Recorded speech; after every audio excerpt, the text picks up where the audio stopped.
दोस्तों, जैसा कि आप लोगों को जानकारी होगी कि कुछ समय पहले हमारे भारतीय वैज्ञानिकों ने चांद पर चंद्रयान-3 को चांद के दक्षिणी छोर में सफलतापूर्वक उतारा था और ये चमत्कार करने वाले हमारे वैज्ञानिकों ने इतिहास रचा है।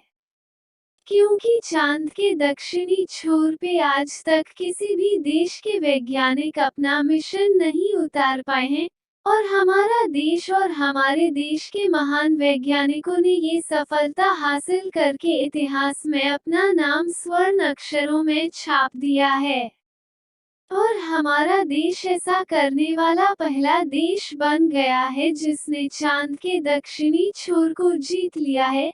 इस लड़ाई में विश्व के कई देशों ने अपने हाथ आजमाए हैं, लेकिन सभी को इसमें हार ही हासिल हुई है। हाल ही में रूस ने भी कोशिश की और रूस चाहता था कि वो भारत से पहले चंद्रमा के दक्षिणी छोर में सफलता हासिल करके अपने नाम इस मुकाम को कर लेगा। लेकिन उसके हाथ असफलता के सिवाय कुछ भी हाथ नहीं आया। दोस्तों, जैसा कि आप लोगों की जानकारी में होगा कि हमारे वैज्ञानिकों ने चंद्रयान-3 को बेहद हाई टेक्नोलॉजी के साथ में बनाया था। उसके लैंडर और रोवर को पहले से बेहद मजबूत व आधुनिक टेक्नोलॉजी के साथ में तैयार किया गया था।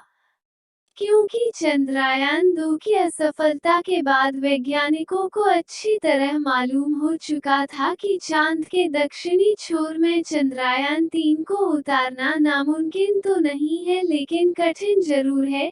जिसके लिए बड़ी प्लानिंग की जरूरत होगी और हाई टेक्नोलॉजी के साथ काम करना पड़ेगा, क्योंकि चांद का वो दक्षिणी छोर जो कि पृथ्वी से नहीं दिखाई देता, वहाँ का वातावरण बहुत ठंडा और जमीन बहुत ही उबड़-खाबड़ होने की वजह से मिशन को कंप्लीट करना बड़ा कठिन कार्य है और दक्षिणी छोर का तापमान रात के समय -200 डिग्री से भी नीचे चला जाता है,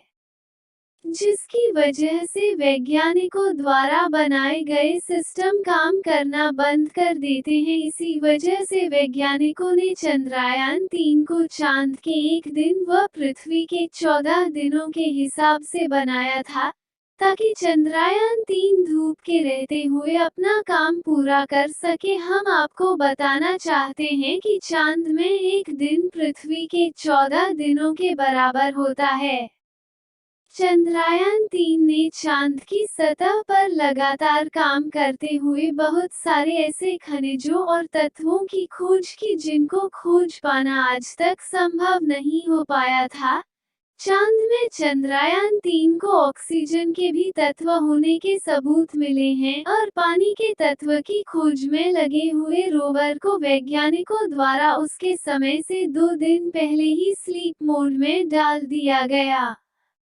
क्योंकि वैज्ञानिक चाहते थे कि विक्रम लैंडर और रोवर को स्लीप मोड में डाल के दोबारा से एक्टिवेट किया जाए जब चंद्रमा में 14 दिनों की बेहद ठंड काली रात के बाद दोबारा से सूरज निकले। लेकिन चांद के दक्षिणी छोर में रात के वक्त तापमान -200 डिग्री से भी नीचे चला जाता है, जिसकी वजह से लैंडर व रोवर के इंस्ट्रूमेंट ने शायद काम करना बंद कर दिया है।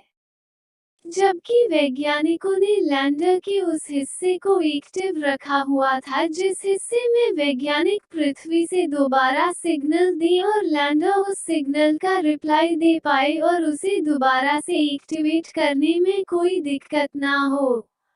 वैज्ञानिकों ने लैंडर से दोबारा संपर्क साधा और लैंडर ने भी सिग्नल का रिप्लाई दिया है, लेकिन रोवर से सीधा संपर्क सिस्टम ना हो पाने के कारण रोवर के बारे में सटीक जानकारी नहीं मिल पा रही है। वैज्ञानिकों को लगता है कि हो सकता है रोवर दोबारा से जागा हो और वो अपने काम में लगा हो, लेकिन विक्रम लैंडर से उसका संपर्क ना हो पाने के कारण उसकी कोई खबर नहीं मिल पा रही है। हमारे वैज्ञानिकों का कहना है कि उनके द्वारा बनाए गए लैंडर और रोवर को जितने दिनों के हिसाब से बनाया था, उसने उतने दिनों में अपने टारगेट से ज्यादा सफलता हासिल करके वैज्ञानिकों को डेटा भेजा है। हमारे वैज्ञानिक लगातार लैंडर व रोवर से संपर्क साधने की कोशिश में लगे हुए हैं